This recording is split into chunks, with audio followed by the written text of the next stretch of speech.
I started having tough conversations about anti-Black racism because as a concerned citizen, just like you, people in my circle needed help understanding the complex issues of race and racism.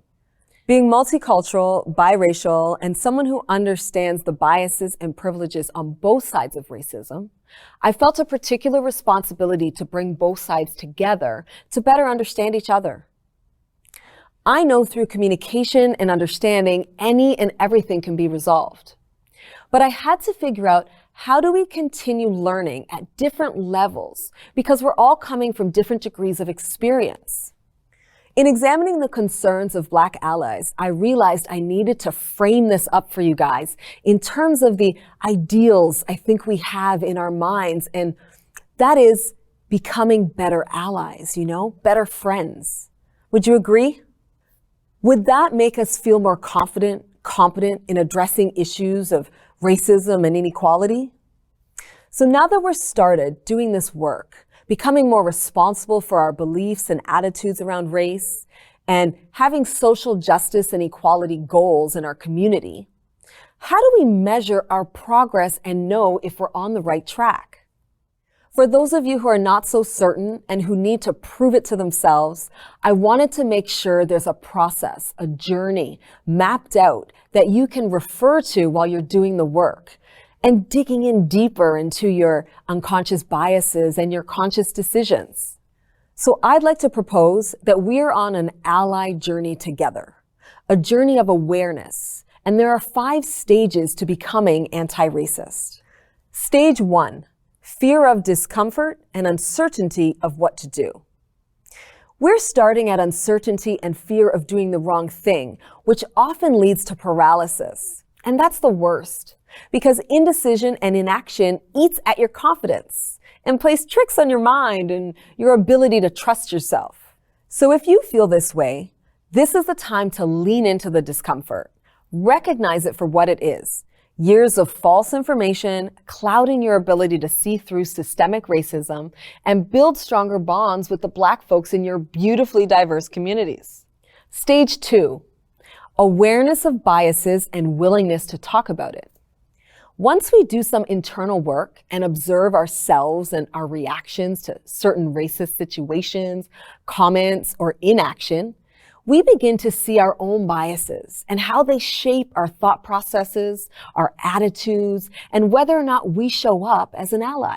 By gaining understanding of how we relate to and think of our Black colleagues and friends, we start to see the cultural patterns we've inherited.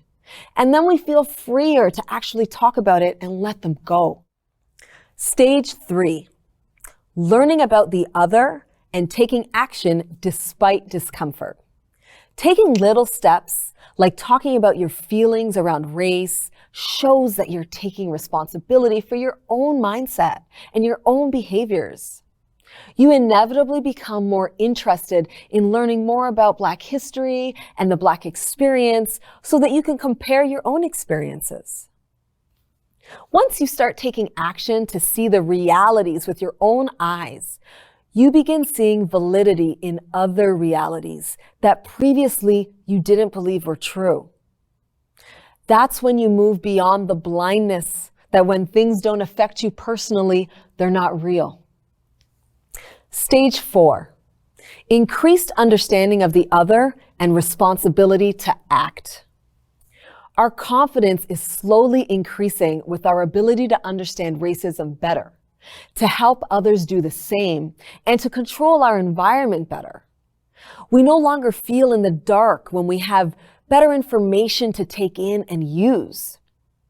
This stage is about action because now we know we can do something about it. We know we can positively influence our immediate environment, friends, and family, and we can use our own privilege for good. Everyone wants to help and be of service. So with these new skills, you are better equipped to help your family and peers do better and to support your Black friends and colleagues. Stage 5, increased confidence in causing and leading anti-racist action.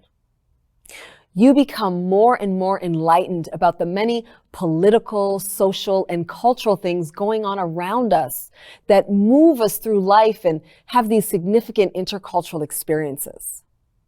Finally, you're operating as a Black ally would, promoting human rights and just institutions. You're confident about doing the right thing and supporting the Black community however you can, personally and in business. And now you've become a safe terminal for your circle to lean on and learn from. Does that sound like a commendable end goal?